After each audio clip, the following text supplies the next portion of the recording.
30 years from now, I think our children are going to be the kind of fathers that we are prescribing today.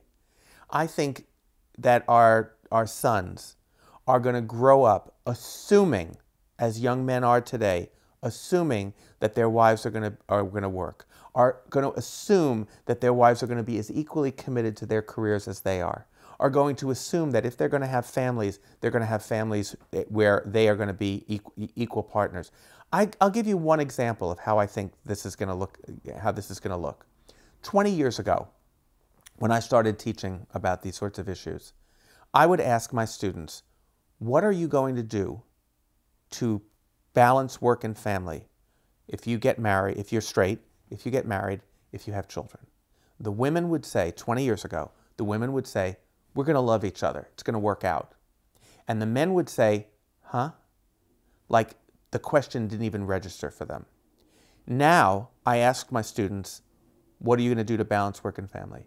The women say, well, first, I'm going to have my first kid, but I'm only going to take 4 months off because I want to get right back to work because I really want to keep my career going. But then when I have my second kid, that's when I'm going to take 5 years off because I really want to be there for both the kids when they're developing. And then I'm going to go back to my work because I'll have already made it, possible for my career trajectory for me to come right back.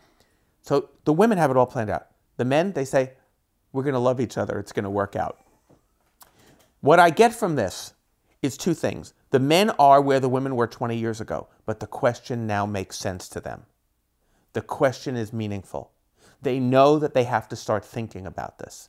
They started where the women started, but they're going to think about it a lot differently. I think that's the trajectory that we're looking at. I think kids today are assuming the kind of things that we had to fight for, just as we assumed the kind of things that our mothers and fathers had to fight for. My grandparents had to fight for the women's right to vote, to serve on juries. Women take that for granted. My mother's generation had to fight for the right to go to law school, to go to medical school, to become journalists. They assume that. This generation, we're fighting for the right of men to be equal parents and still feel like real men.